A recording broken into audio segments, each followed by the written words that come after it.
What's going on YouTube? It's Loot and Larry back with another video. Today I'm going to be telling you guys how I made $1,000 in my first week selling sports cards.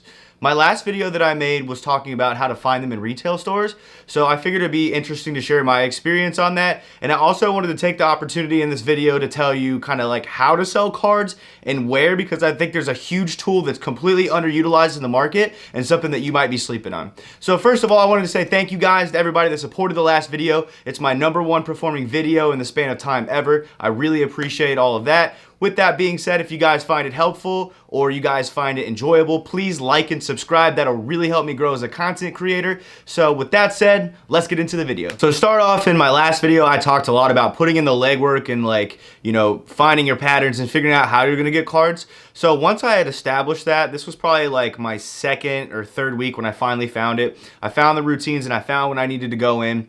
So I went into my first store, stood in line for about an hour.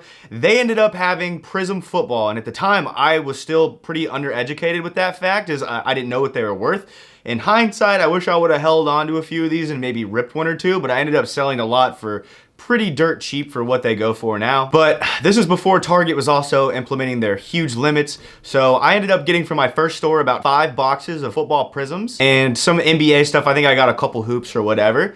So I had called another Target and I had went to the other Target and they said that they just got this huge shipment of prisms in. It's like my first day ever out getting cards retail, and I'm like, whoa, like this is crazy. So I drove up there and I ended up getting another 10 boxes of NFL Prism blasters. They also ended up having some like playbook and a little bit of hoops. So that day I really came out with like probably the largest piece of cards that like anybody could ever hope to hit retail with their limits that they implement. And I was able to secure a huge bag on this, and it was like pretty insane how much I got. Not to mention I had gotten some Topps Chrome baseball, NFL contenders, playbook. I had like a lot of stuff on my first day. So I think all in all, I ended up spending about $600 out of pocket. So if you think about that like as retail wax, like that's a lot of product to buy retail because it's, you know, relatively cheap in stores. So I got home, obviously I'm like super excited and I'm like, okay, how am I gonna go about this? Because at this time I hadn't really sold anything on eBay. I was pretty unfamiliar with the platform, the fees, you know, when you're first starting, you don't have any sales.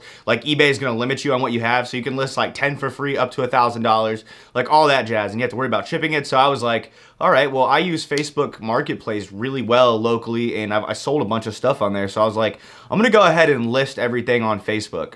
So I did, and within like the same day, I had a guy message me, and he was like a breaker, and he ended up buying everything I had, and he spent like $1,200 with me just on that, and I still had stuff left over, right? So by the time I ended up selling everything, I think my total profit ended up being like $1,200 from all the stuff that I had gotten and after I moved it. So that was pretty much my biggest come up. And then since then, like I've talked about, you know, I've been able to invest in a little bit of wax. So like I'm entry-level investor right now, but through all this stuff, I've been able to have a lot more capital to invest in stuff instead of coming out of pocket. So really to me, if I lose money, it's like, okay, I didn't lose money out of my pocket. That was like earnings money, you know? So all in all, like a pretty crazy come up, and I feel like for your first day ever, that's probably like the best pickup that you could ask for in these modern times with the market being so hot. I was really astounded. So I had said something about kind of like how I regretted it. And I think I ended up selling the prisms for like $65 per box to this guy. So I mean, if you go look online right now, those things are selling for $70,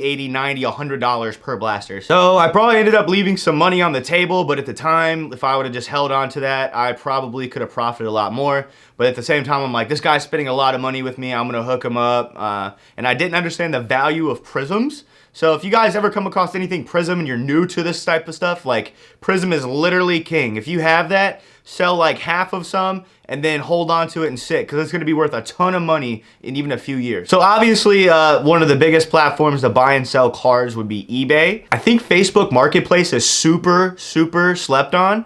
I feel like people kind of know what it is and maybe you've used it a few times, but you guys don't really know the power of it. I've used it for many years and made a ton of money selling stuff on Facebook Marketplace. When I was going to my other university, I also was using that as like my full-time source of income. So that helped me pay bills and even have a little bit of money to go out and drink. So Facebook Marketplace is great because you can do local meetups which you don't have to pay any of the shipping fees or any of the other fees associated with stuff like eBay. It's also an instantaneous thing, right? So you don't have to worry about it getting damaged in shipping. You don't have to worry about like somebody not sending it, there being an issue. You can literally meet up with a person wherever you want. I do my meetups at a local police station at the Safe Exchange Zone, and you can see the product right there. A lot of times you can also find a buyer a lot more quickly. I know for me, like getting rid of retail wax has been like the most beneficial thing on Facebook. Like I had posted like a few of those boxes on eBay and they don't sell nearly as quickly as they do in person, which for me, I'm trying to get the wax, sell like most of it, rip a few maybe, and then maybe hold some. So getting it out the door is my biggest thing. So if you're not on the Facebook Marketplace platform selling things, I highly encourage you to take a little bit of time and get to know the platform and kind of like see how it works,